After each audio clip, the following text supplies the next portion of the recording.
Living in an apartment, you can either all light your own, or you can pitch in like. One can light for everyone. Yes, exactly, and you can pitch in a certain amount. Everyone of has to money. pitch in something, if they give something towards the expense of the menorah, right?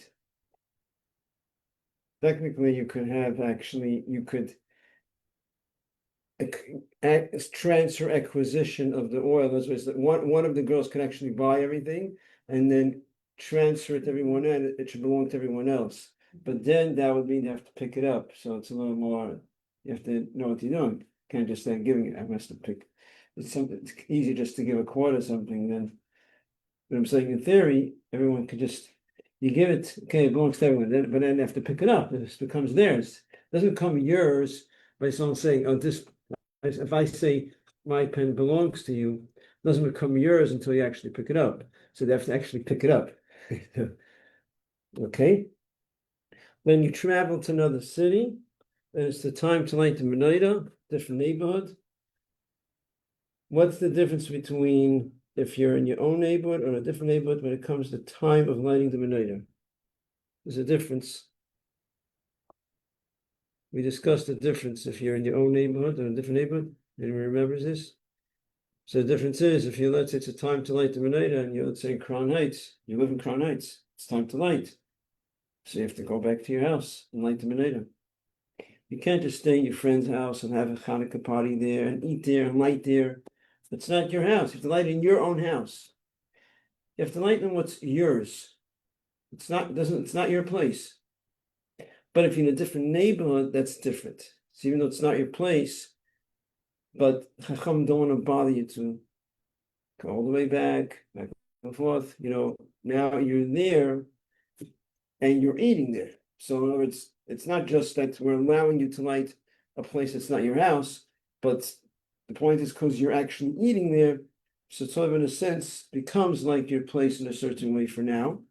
And because it's a bother for you to go all the way back to who you are, because it's time to light and you live in Crown Heights and you went to Queens, for a party.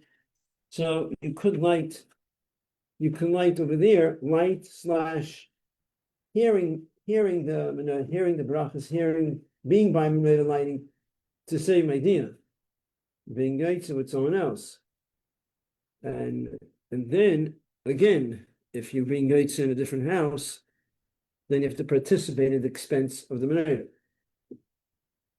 as opposed to if you are part of the household, then you actually don't have to participate in the expense of the menorah if you're actually part of the household. Like in a family, my children, I like the menorah, my girls are yotza. They don't have to give me money. They're part of the household. So I'm making them automatically. And actually, they don't even have to be there. But the proper things, they should be there anyways. To hear the brachas. Yeah. And isn't it, if you also are going to be by a family that's like not your family, like his family, like your family friends, you also don't have to pay, right? You also don't have to give a certain amount of money. Family, friends. Mm-hmm.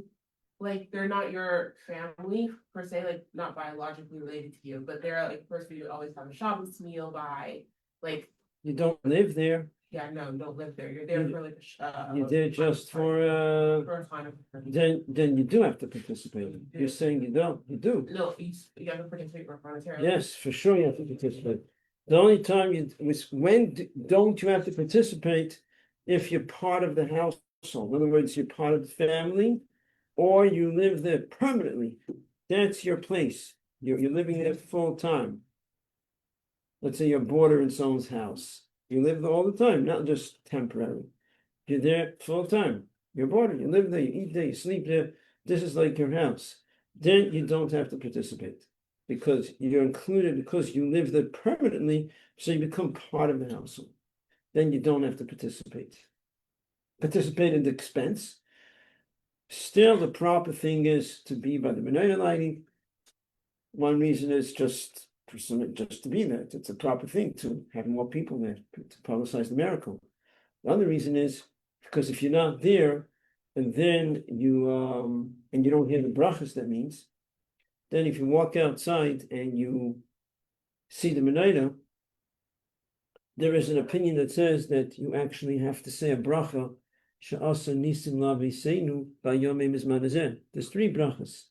Lahadlik, she'asa nisim, and shechiyanu. Lahadlik is a bracha for lighting.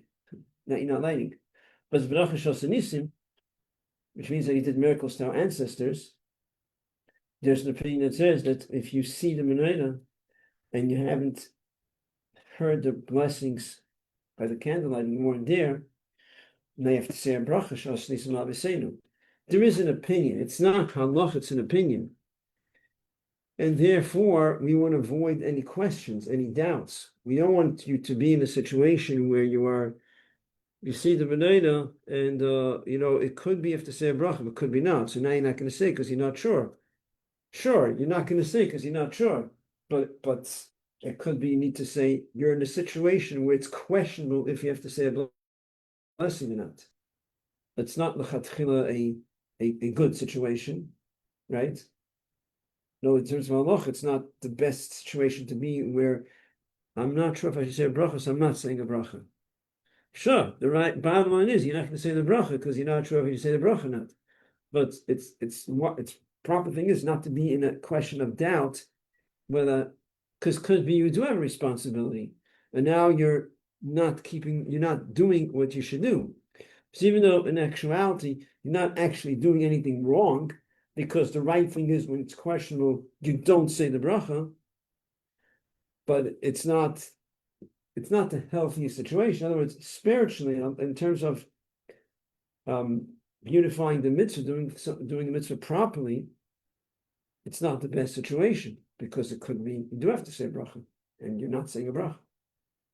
So the best thing is, so that's another reason why the proper thing is to actually be by the Menorah lighting and to hear the brachas, because that's the other reason. And then the first reason is we said in general, the proper thing, the Kislev, to publicize the miracle, there should be more people there by the Menorah lighting. Yep, understood? So when is the time to light the Menorah? The time is after the sun sets, between Mincha and Ma'ariv. That's the time that we light the Menorah. There can be situations where we light later. Husband is coming home late from work. Light later. The husband comes home, and the children aren't home yet. The wife isn't home. Then the proper thing is that they wait for later, because the significance in Pesum Nisa, publicizing the miracle. There should be more people there. So you wait till later. But the ideal thing is to light between Mincha and Ma'ariv, between sunset until the start. In other words, from after sunset. That's between sunset until the stars come out. That's between Mincha and Ma'ariv. That's the proper time to light the Menorah. And if that can't be done at that time, then at least after it becomes dark. So let's say these days it gets dark, let's say 5:05, 5:10. So in other words, the next the ideal time is, if you're not going to do it, let's say between Mincha and Ma'ariv, then the next ideal time is to do it right when it's dark, or within that half hour. Because in the times of the Gemara, that was the time. The time of lighting the Menorah was from between dark until half an hour afterwards. After that, the mitzvah was over already. Because the times of the Gemara, the publicizing of the miracle was for the people outside. And there was only people walking outside until about half an hour after dark. Afterwards, there weren't people anymore. So in the times of the Gemara, if you didn't light, let's say by 5:40, let's say the time it gets dark is like 5:10. After 5:40, it was over.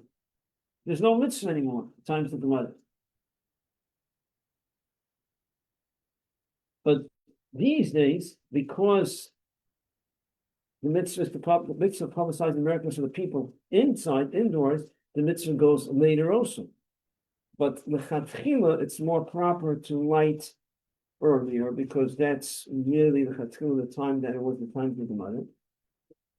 But if a person can't, like we said before, the husband is not home yet, the wife isn't home, the children, and you want to have more people to publicize the miracle, then it's accepted halachically to even light later, because afterwards, in other words, halachically, these days the time goes after that, after 5:40. But preferably, if one can light earlier, it's better to light early. But if there's a reason why they're not lighting, then it's 100% okay to light afterwards also. But only till midnight. Midnight already is the cutoff time, because that's the time people are sleeping. So if it comes midnight and you didn't light the menorah, you can't light, or I should say, you can't light with a bracha. You can light, but without a bracha, because it's questionable if you're doing the mitzvah or not. So if it comes midnight and you didn't light the menorah yet, it says in Shulchan Aruch you should wake up some friends to be able to say the bracha. Otherwise, you can't light with the bracha. But if it's before midnight, then you can light with the bracha. But even then, if it's a family with children and the husband comes home and everyone is sleeping, the proper thing is, to wake them up. Again, there can be situations where it's not the smartest thing. If the kids are sleeping and it's going to cause a major, shalom bayis issue, and it's going to cause. But I'm saying in terms of the halachic perspective, the proper thing is, because there are people in the house, so the people, everyone should be there, especially if it's late. But it's not required. If it's still before midnight, halachically you can get away with it. You can still light the bracha, even if people aren't there, because till midnight is the time that people are, still up. Yeah. What if you have a that you don't have really study and the lighting, right? Everyone, then goes doing. Like, if it counts that you already did it with like the communal one, so you have to go home. And just make it. What does mean you did? You went to the Chabad house and you watched the lighting in the Chabad house, right? Yeah, for example, you're doing a communal ride, right? And a big one, communal one. Right. Communal one does not do anything. It does not fulfill your obligation. Communal is just to pursue to publicize the miracle. But for you to fulfill the mitzvah of lighting Chanukah menorah, you have to light on your own.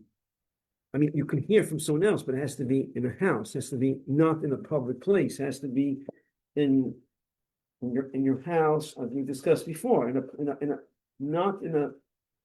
a public place. No one can fulfill the obligation in a public place. Even the one who's lighting the menorah, the public menorah, whether it's outside or in the Chabad house, in the show, it's not their house where they eat and sleep.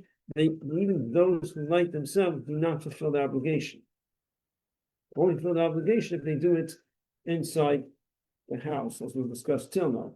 There can be situations it's not your own house, but you went to Queens, and it's far from home. Comes a time of lighting, you said you fulfill your obligation there. So yeah, you can go by hearing too, but not in a public place. No, even the person himself who lights does not fulfill his obligation.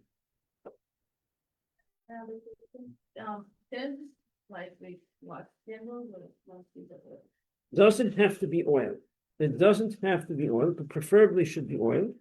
Preferably it should be olive oil, because the miracle happened with olive oil. So that's preferable. But it doesn't have to be. If you want to do candles is fine. Preferably beeswax, because beeswax burns very good. So that would be, if you're not using olive oil, you use beeswax candle. Some hold that if you're not using olive oil, then use other different oil. But that's not your question. Your question is you want to use candles. So I'm saying in theory, there are those that say that, okay, olive oil is first because the miracle happened with olive oil. If you don't have olive oil, let's say everyone has olive. But those days, okay, so use a different oil because the miracle didn't happen with oil. Then goes beeswax.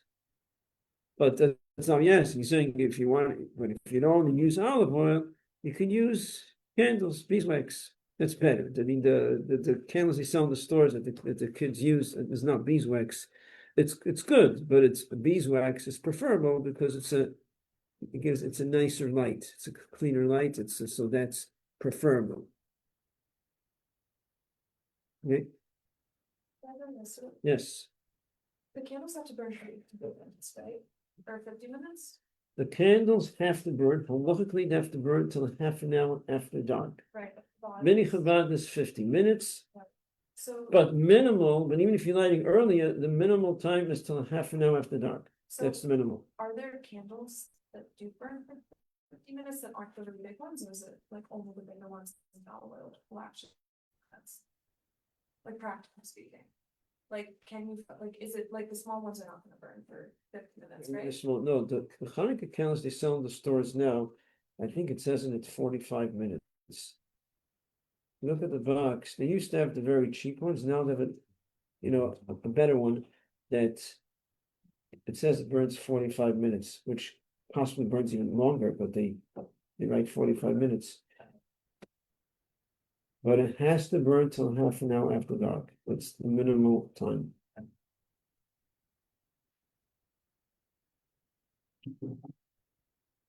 And this comes in a very practical level when it comes out of Shabbos, because we light very early and it has to burn. We light way before sunset. It has to burn till half an hour after dark. It needs to burn for an hour and a half.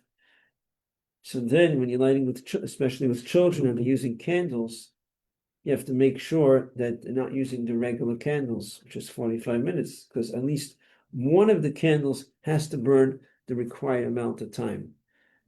So even though we light more than one candle, but at least one of the candles should burn the required amount of time.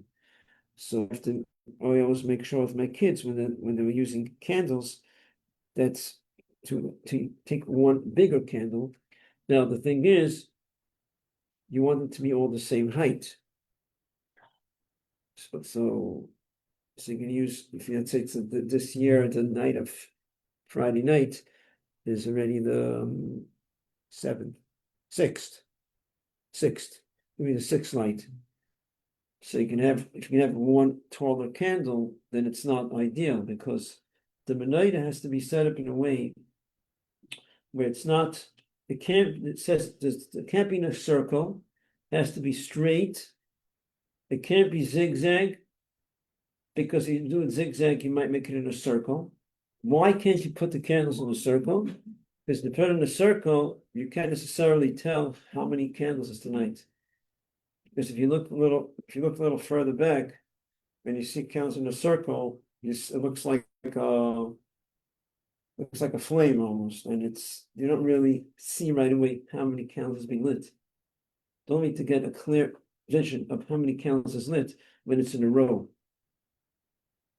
So the Chacham say even zigzag, you shouldn't make it zigzag because you might end up making it in a circle, and you don't want higher and lower, so you could see clearly which night is tonight. Everything is clear. So it's proper that it should be all the same height.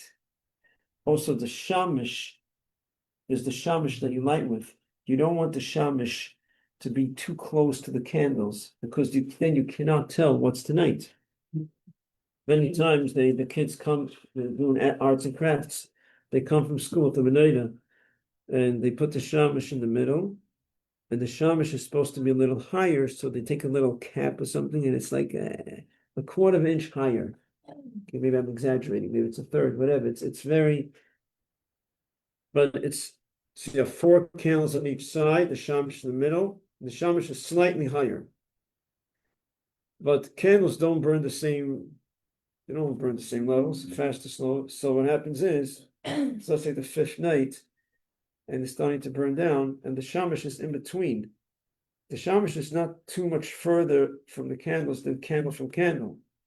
Now it becomes hard to tell which night is tonight. When you look at it, and it's the 5th night, so let's say it's the 4th night. You have 4 candles, and then the shamish in the middle.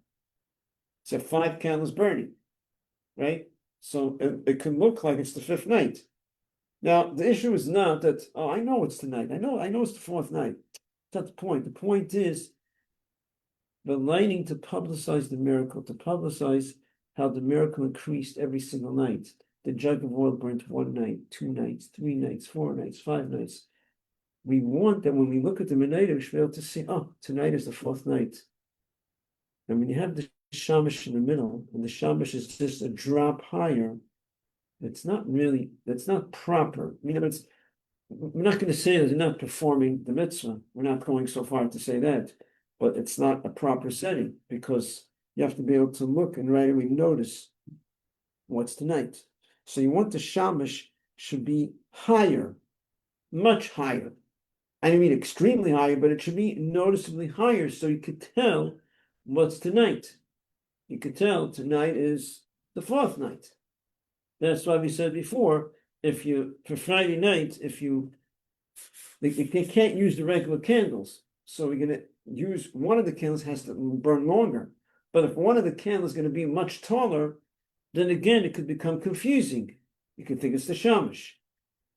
By the way, the shamash is supposed to be higher and further. It's to be both. So it's not just that it's higher, it has to be further away.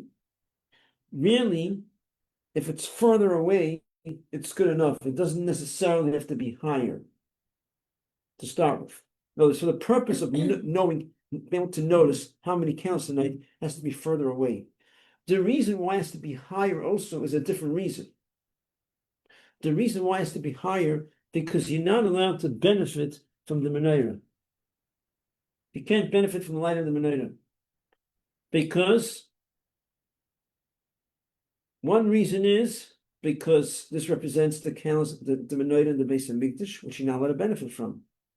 Also, one is that it should be noticeable that this was lit for the mitzvah of Hanukkah menorah. We want it to be noticeable. And therefore, we don't want you to benefit from it. It's like this, it should be evident that this is not a regular candle. This was lit for the mitzvah. In those days, there were always lighting candles. There was always lights, candles, or oil, lanterns, whatever, to give light. So now you're lighting a menorah to publicize the miracle. Now, how is it noticeable that this was lit for the mitzvah of Hanukkah? So that's why that's why Chama said you're not allowed to benefit from it. It's like this will be noticeable that this was lit for the mitzvah of Hanukkah. So because you're not allowed to benefit from it, so the Chacham said you should put the shamash should be much higher. Because when the shamash is higher, then what happens is, if you do end up by mistake benefiting from it, now what we could say is that you didn't actually benefit from it, you benefited from the shamash. Because the way it is, you get more light from what's higher up. Like here, where's the light in this room? It's higher. But it's higher, you get more light from what's higher. So we specifically put the shamash higher. It's like this, if you end up benefiting from the menorah, you'll end up getting the light. You'll be considered that the light that you benefited from was from the shamash, because that's you'll be getting more light from what's higher up. So that's where the shamash has to be both. It has to be distant, further away, and it also has to be higher up, both. But this is a common thing that I see all the time, and something important to know. One day you're going to be working in a preschool, and you're going to be doing a project with them. Don't just you make a shamash. Don't just find these little caps. It's this thick, and you put the shamash on top, and put the thing up a little cup for the shamash. And the shamash is not really so much higher. Now, if it was distant, if it was really far away, it would be good enough, but they're not putting it so far away. But anyways, the ideal thing, it should be high. In other words, the main thing is really that it should be distant. That's what's more important, that it's further away, so you can tell it's not from the menorah. But it should also be higher. But just to put it a drop higher, and the distance is pretty close. In other words, what happens a lot of times when we make the menorah, they know the menorah has to be higher. They're out. I'm sorry, the shamash has to be higher. They make it a little higher. But in terms of how far it's away from the other candles, the other lights, it's not so much further away, because the Meneda set up one in the middle, four on the side, and one in the middle, make it higher. So if you make it much higher, then even if you don't leave so much space, if it's really much higher, okay, that's also, because then it's also very clear. But if you don't make it that much higher, then you also have to, everything is relative to how it's, how close and how high you're putting it. Understood?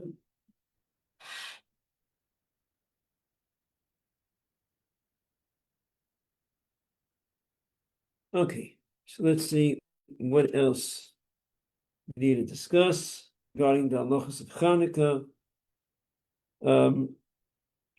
Within the house, if you have to choose a place in the house with the light, you want to choose the place where you eat. The place where you eat is preferable over the place where you sleep. In other words, there's rooms. The custom is we light inside the house by a doorway. The times of the Gemara, they relight it by a doorway outside. So like this, people, Persum Nisa, you could publicize the miracle for the people outside. But these days, it's for the people inside. But lechatchila, we light it by a doorway inside the house, because that's where it's more noticeable, because people are walking from one room to the next room. So you put it inside the doorway. But if you don't put it inside the doorway, you put it on a chair, it's also fine. You put it on a table. But preferably it should be done in a doorway. That's minig Chabad, to put it in a doorway. Now, out of Chabad, they will light it by a window, by the windowsill. Like this, you have both for the people outside, people inside. But they would you only put it by the windowsill if you are close to the ground. Like over here, you have to be within 30 feet to ground level. So here, I'm not sure if you're 30 feet. Let's say you want Chabad, and this is your house. So you have to know, are you within 30 feet to ground level? If you are within 30 feet, that means the light of the Meneda will be within 30 feet to ground level, then you will light at the windowsill. But what if you're super high up? Then you don't light by the windowsill. Where do you light? Then you light by the doorway. But what if it's like an apartment building? Like, do you still light by the doorway? Like, Doorway inside your house. Right, we're saying these days we don't light by the doorway outside. This is primarily for the people inside the house. Now, so we're saying we light inside the house. Within that, that halacha that we're doing it inside the house. We're inside the house. So we're saying, preferably, the place where you eat. That's more connected, because that's where you're eating. That's the person more connected to when he eats, where he sleeps, because eating is more important than sleeping. Right? That's more connected to that place. So that's where we're in the place. We're in the place of eating by the doorway. Doorway of the place to eat. So we're saying, out of Chabad, meaning Chabad custom is that we don't light by the window. But out of Chabad, they will light by the window. In other words, there'll be a place where they eat. If there's a window there, they will light over there by the window. So like this, they have both for inside and for outside. Everyone sees it. But there's only purpose in putting it by the windowsill if it's within 30 feet to the people downstairs, people outside. Otherwise, it's pointless. Because it says above 20 cubits, which is 30 feet, people don't notice the light. It doesn't catch their eye. It doesn't it's too high to notice. So if the window where you're lighting is above 30 feet, then they will not put it by the windowsill. Then they will put it by a doorway inside the house. So it depends where they live. If they live in regular houses, they will put it by the window. If they live in an apartment building higher up, they won't. But by us, many Chabadis, we always put by the windowsill, by the doorway. That's our custom. There's reasons for it, we're not going into it now. Now, when you're lighting by windowsill, But by the doorway, you have to put it, the chatchila has to be done within 10 tvachim, within 10 handbreadths, which means that 10 tvachim is approximately this height. This height, a drop higher than this, right here, is 10 tvachim. That means you don't want to put the menorah here, because if you put it here, the lights are going to be higher than 10 tvachim. That's why you'll notice people put it on a chair, because it's supposed to be within 10, less than 10 tvachim. The reason is because when you light, to give light, in those days they lit candles to give light, like I said before, they would put it higher up. So we specifically want to put it lower to make it very clear and evident that it's not being lit to give light, it's being lit for the mitzvah. You So- should do it on a chair. Huh? It's better you do it on a chair. That's why you put it on a chair. Can you give us a good like tips for the kids not to dangerous? It's also For the kids, well, tips. You put the infants should be put into the high chair during the time of, you plan that by time of lighting, the infant, the toddler will be inside the high chair, eating. okay. But sometimes you can have lots of toddlers like running around the closet a little bit. So you have to designate someone to watch them. You only has to burn until 5:40. At 5:40, you can put it out, or you could, better is if you could let it continue burning and just take it and put it somewhere. You're allowed to take it, according to our custom, we're allowed to move it after the time is up. We will move it somewhere else, put it somewhere else.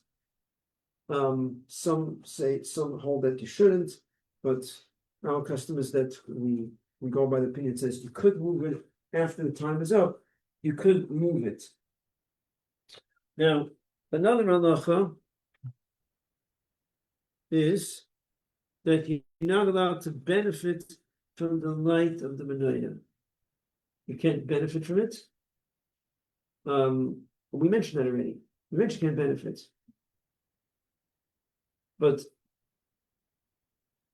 the custom that not custom of there's a custom that during the time that the menorah is burning, the women don't do any malacha. Now, what I want to say about benefit case, I started saying the halacha is you don't benefit from light of the menorah. Now the question is, what about benefiting after the time is up? Once the time is up, there's no mitzvah anymore. After 5:40, there's no mitzvah anymore. So, are you allowed to benefit from the light of the menorah? So there are opinions that say you could benefit after the time is up. Some say you can't, because if you're going to be allowed to benefit after the time is up, people will say, "Oh, I'm allowed to benefit from the light of the menorah. I can benefit before also." So the accepted practice is that just like we don't benefit, we're not allowed to benefit from the light of the menorah. Even though the mitzvah is only till 5:40, afterwards you should be allowed to benefit. But the accepted practice is, we go by the opinions that say that you don't even benefit after 5:40, because if you're going to be allowed to benefit after 5:40, then people say, "Oh, I'm allowed to benefit from the menorah," and they'll benefit earlier also. That's why we don't benefit, not supposed to have any benefit from the menorah even after the time is up, meaning to use the light of the menorah.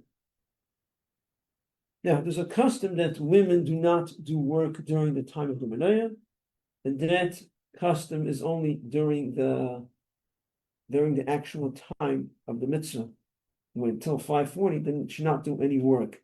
Afterwards, they could do work, not by the light of the menorah, but they could do work afterwards. In other words, women don't do any work in general. There's one thing is that no one benefits from the menorah. Then there's a custom that women will not do any melacha, any work, during the time that the menorah is burning, which is till 5:40. Melacha means like sewing, laundry, things like that. Doesn't apply to cooking. So those malachas like that, they don't do Rosh Chodesh, they will not do during the time that the menorah is burning. Yes, the question, I was just Yeah. asking.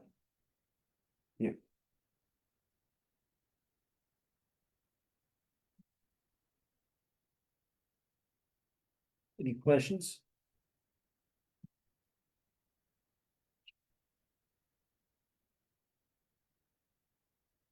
Okay, so we will leave it here.